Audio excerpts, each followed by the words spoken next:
Hi everyone, welcome back to my channel our concept classes.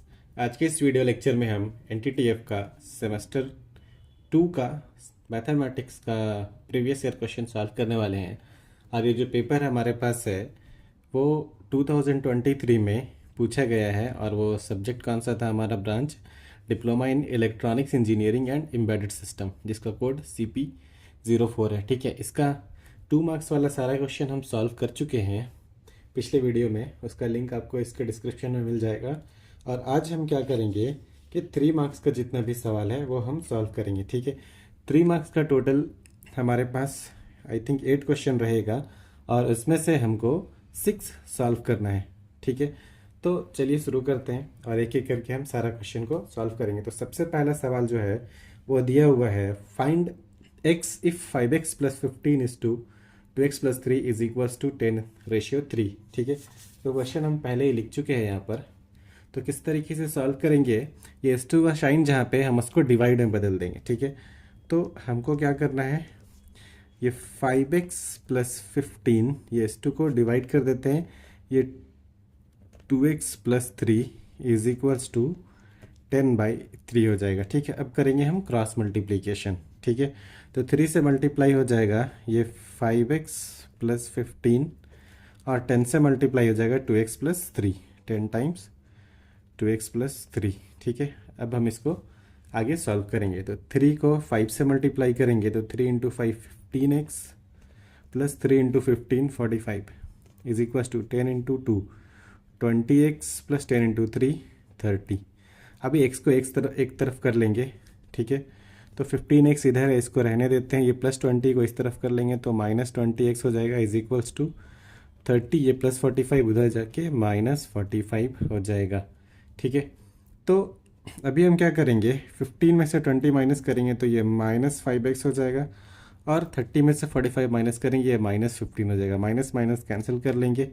ठीक है, तो x is equals to 15, ये 5 नीचे आ जाएगा तो 3 टाइम्स से कट के x का आंसर 3 हो जाएगा। ठीक है, तो ये आपका आंसर है। और ये सवाल कितने मार्क्स का है, ये सवाल हमारा 3 मार्क्स का है और आंसर भी 3 आया है। ठीक है, चलिए नेक्स्ट क्वेश्चन की तरफ बढ़ते हैं। हमारा नेक्स्ट क्वेश्चन है, the vertices of a triangle are 1 1 2 -3 and 3,4 find its centroid. ठीक है, तो सवाल फिर से हमारा लिखा हुआ है। तो हमको क्या पूछ रहा है, सेंट्रोइड क्या होगा। तो सेंट्रोइड का फॉर्मूला क्या होता है वो हम देखेंगे। पहले एक ट्रायंगल बनाते हैं, आपको एग्जाम में भी कुछ इस तरीके से बना लेना है और तीनों पॉइंट को मेंशन कर देना है। ये वाला 1,1, बी में हो जाएगा आपका 3,4 और सी में हो जाएगा आपका 2,-3, कुछ भी लिख सकते हैं कहीं पे। ठीक है, तो ये हो गया हमारा ABC। अभी सेंट्रोइड का मतलब जो है फॉर्मूला जो होता है वो होता है x1 plus x2 plus x3/3, x के लिए, और y के लिए हो जाएगा हमारा y1 plus y2 plus y3/3। ठीक है, तो एक एक करके दोनों निकालेंगे। चलिए पहले x को निकालते हैं। तो x is equal to x1 कितना है 1 3 और 2 x1 x2 x3। तो ये हो गया हमारा 1 प्लस 3 प्लस 2/3। और जब y निकालेंगे तो y1 plus y2 plus y3/3, तो 1 4 और -3, 1 प्लस 4 प्लस -3/3। चलिए इसको सॉल्व कर लेते हैं।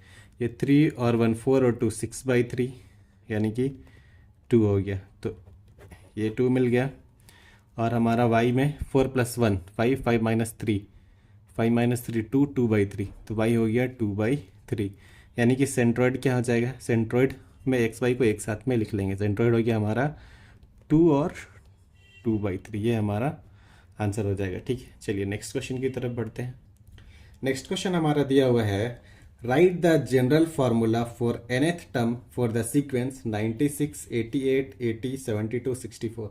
ठीक है, जब भी सीक्वेंस का बात होगा तो हमारे सिलेबस में क्या क्या है हमको पढ़ना है, AP एंड GP। तो पहले चेक करेंगे कि क्या ये सीक्वेंस AP में है, अगर AP में नहीं है तो GP चेक करेंगे। ठीक है, तो आप देखेंगे 96 में के बाद 88 है, यानी कि कितना डिफरेंस हो रहा है। यहाँ पे देख लेते हैं क्वेश्चन में कि A1 यानी कि फर्स्ट टर्म जो है हमारा 96 है, A2 हमारा 88 है, A3 हमारा 80 है, ठीक है, और फिर 72 64 इस तरीके से डिक्रीज हो रहा है। तो अभी चेक करेंगे कि क्या ये AP है कि नहीं, तो D1 निकालेंगे। D1 इज इक्वल टू क्या करते हैं, A2 माइनस A1। तो A2 कितना है, 88 माइनस 96। 88 में से 96 माइनस करेंगे तो हमारा वैल्यू जो है वो माइनस में आना चाहिए। क्यों, क्योंकि 96 बढ़ा, उस पर माइनस साइन है। तो कितना हो जाएगा, माइनस करने के बाद ये 8 आ जाएगा, ठीक है। उसी तरीके से D2 निकालेंगे। D2 के लिए क्या करेंगे, A3 माइनस A2 करेंगे। हमेशा एक बढ़ा के उससे जो सेम D2 है तो A3 माइनस A2, D5 है तो A6 माइनस A5 हो जाएगा, ठीक है। तो अभी A3 कितना हमारा, A3 हमारा 80 है, माइनस A2 88 है, फिर से हमारा माइनस 8 हो गया, ठीक है। यानी कि बोल सकते हैं कि D1 बराबर है D2 के। इसका मतलब है कि ये AP में है। AP में है तो हमको nth टर्म निकालने के लिए AP का फॉर्मूला लगाना है, ठीक है। तो D तो मिल गया, D1 D2 जो है वही D हो गया। D कितना हो गया, 8 हो गया माइनस में, ठीक है। और A आपको पहले से पता है, A1 जो है वही A होता है, फर्स्ट टर्म को ही जनरली A बोलते हैं, ठीक है। D हो गया, A हो गया। अभी हमसे क्या पूछा है कि nth टर्म का फॉर्मूला लिखना है, यानी कि an क्या होगा, ठीक है। तो an का फॉर्मूला क्या होता है हमारा, an का फॉर्मूला होता है an is equals to a plus n minus one into d, ठीक है। तो हमको n तो n ही रहने देंगे क्योंकि an का फॉर्मूला लिखना है। a कितना है हमारा, a हमारा 96 है, प्लस n ही रहेगा, माइनस वन इंटू डी कितना आया, माइनस 8 आया। अब इसको सॉल्व कर लेंगे, जो आंसर होगा वही हमारा nth टर्म होगा। तो ये 96 प्लस माइनस 8 को n से मल्टीप्लाई करेंगे, माइनस 8 इंटू एन, फिर प्लस माइनस 8 को मल्टीप्लाई कर देंगे माइनस 1 से, ठीक है। तो n इज इक्वल टू 96, ये plus minus minus 8n minus minus plus 8, ठीक है। तो n इज इक्वल टू ये 96 और 8 को जोड़ देंगे तो 104 माइनस 8n, ये हमारा आंसर हो जाएगा, ठीक है। तो इस तरीके से सॉल्व करेंगे। चलिए नेक्स्ट क्वेश्चन की तरफ बढ़ते हैं।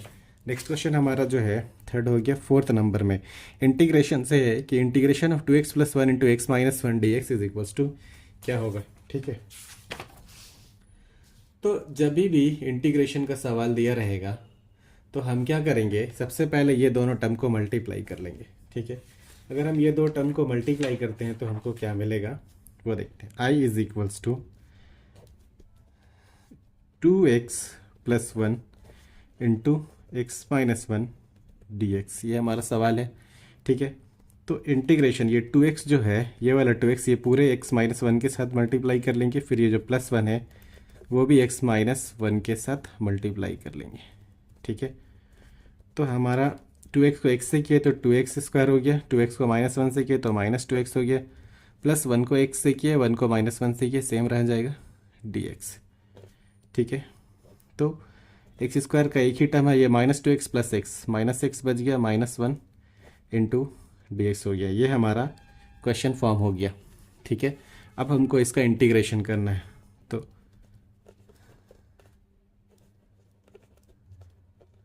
इंटीग्रेट करते हैं। आई इज इक्वल टू कितना हो जाएगा, 2 बाहर हो जाएगा, एक्स स्क्वायर है, x to the power n वाला फार्मूला लगाएंगे, ठीक है। फार्मूला क्या होता है पहले एक बार हम यहाँ पर लिख लेते हैं। X to the power n का अगर हमको इंटीग्रेशन करना है तो ये हो जाएगा x to the power n plus one upon n plus one plus c, ठीक है।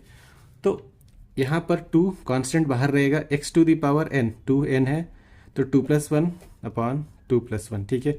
Minus x to the power 1 है तो minus x to the power 1 plus one upon 1 plus one, minus one को x हो जाएगा और plus c, ठीक है।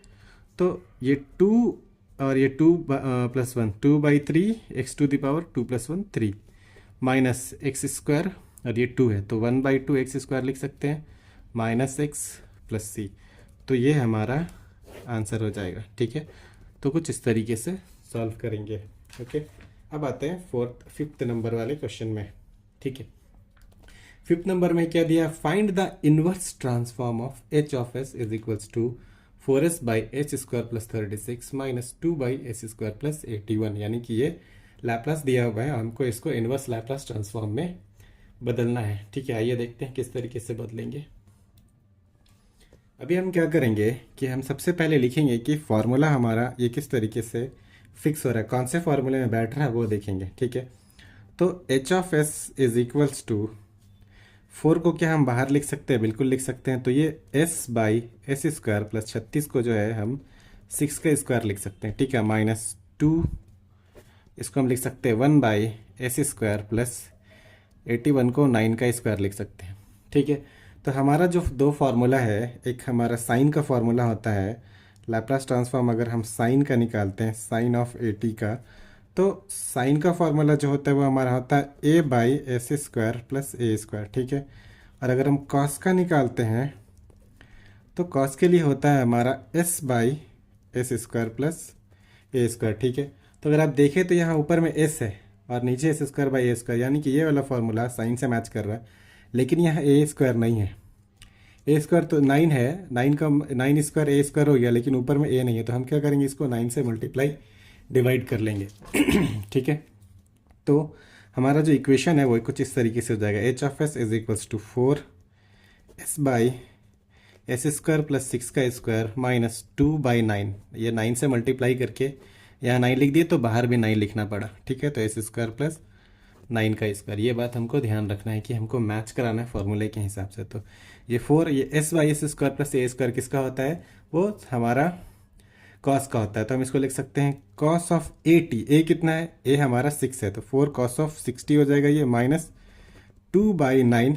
साइन का क्या होता है, साइन में ऊपर a by s square plus a square, a कितना है 9 है, तो ये हो जाएगा हमारा साइन ऑफ ए, ए का मतलब 9, तो 90, ये हमारा हो जाएगा inverse of Laplace transform, L inverse of S, ठीक है।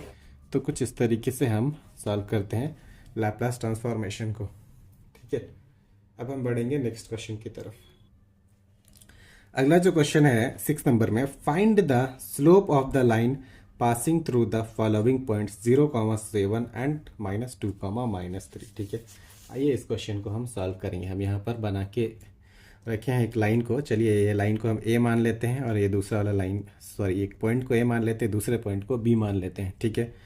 तो हमको यहाँ पर x1 y1 और x2 y2 कंसीडर कर लेते हैं। ये पहला वाला को x1 y1 बोल लेते हैं, x1 y1, और दूसरा वाला को x2 y2, मतलब कि x1 हमारा 0 है, y1 हमारा 7 है, x2 हमारा -2 है और y2 हमारा -3 है, ठीक है। अभी हमको फार्मूला पता है स्लोप का, क्या होता है, स्लोप को हम m से रिप्रेजेंट करते हैं और इसका फार्मूला होता है y2 minus y1 upon x2 minus x1, ठीक है। तो m इज इक्वल्स टू हमारा हो जाएगा y2 -3 माइनस y1 कितना है 7 अपॉन x2 कितना है -2 माइनस x1 कितना है 0, ठीक है। तो ये -3 -7 -10 हो गया और नीचे -2 -0 -2 रहेगा, ठीक है। माइनस माइनस कैंसिल, ये 2 से 5 टाइम्स में कट गया, ठीक है। तो m का वैल्यू जो है वो हमारा 5 हो गया, यानी कि स्लोप हमारा 5 हो गया, ठीक है। कुछ इस तरीके से स्लोप निकालते हैं। 7th क्वेश्चन जो है वो दिया है, right the sequence for the following formula 4 terms, ठीक है। 4 टर्म्स तक हमको लिखना है, यानी a1 a2 a3 a4 दिया है, जिसमें से a1 5 दिया हुआ है और an का वैल्यू दिया हुआ है। तो जो भी है हम पहले इसको क्वेश्चन को लिख चुके हैं। अब हम आते हैं यहाँ पर a1 4 टर्म बोला, यानी हमको क्या क्या पूछा है, a1 पूछा है, a2 पूछा है, a3 पूछा है और a4 पूछा है, जिसमें से a1 इज इक्वल टू 5 वो पहले ही दे दिया। अब हमको क्या चाहिए, a2 a3 a4 चाहिए, ठीक है। तो हमारा इक्वेशन क्या है, n is equal to 2a n-1 plus 3, ठीक है। अब हम अगर n का वैल्यू 2 लेते हैं, 4n is equal to 2 suppose, ठीक है, तो a2 मिल जाएगा। तो क्या क्या लिखेंगे, 2 a का पावर, सॉरी वैल्यू जो है n-1 है, तो यहाँ हो जाएगा 2 -1 प्लस 3, ठीक है। तो a2 is equal to 2 -1 a1 हो जाएगा, तो ये हो जाएगा 2a1 प्लस 3, ठीक है। चलिए वैल्यू पुट कर लेते हैं। तो a2 हो गया हमारा 2 इंटू a1 कितना है 5 प्लस 3, तो 2 इंटू 5 10 प्लस 3 13 लिख लेते हैं डायरेक्ट। ये हो गया आपका दूसरा आंसर a2। अभी a3 निकालेंगे, a3 के लिए n इज इक्वल टू 3 ले लेंगे, ठीक है। हमारा इक्वेशन क्या है, n is equal to a to the power sorry a का जो टर्म है n-1 + 3, तो ये हो गया 2a, n का वैल्यू हो जाएगा 3-1 + 3 यानी कि 2a2 + 3। ठीक है, तो 2a2 कितना है 13 है +3, 13 × 2 26 + 3 29। ये हो गया आपका तीसरा A3। ठीक है, अभी A4 और लास्ट जो 4 तक जाने बोला है, तो A4 निकालना है। तो n = कितना रहेगा 4, तो A4 मिल जाएगा। हमारा क्वेश्चन था क्वेश्चन में इक्वेशन दिया था n = 2a⁴ n-1 + 3। ठीक है, तो A4 8 का n वैल्यू 4-1 + 3 यानी ये 2a3 + 3 हो जाएगा। तो 2a3 कितना है 29 + 3 29 × 2 58 + 3 61। ठीक है, ये हो गया। तो हमको A1 A2 A3 सब लिख लेते हैं एक बार में। A1 5, A2 13, 29 61। ये कोई सीक्वेंस में नहीं है, बस एक वैल्यू इक्वेशन दिया है, उससे वैल्यू पुट करके निकाले हैं। ना तो ये AP है और ना ही ये GP है। ठीक है।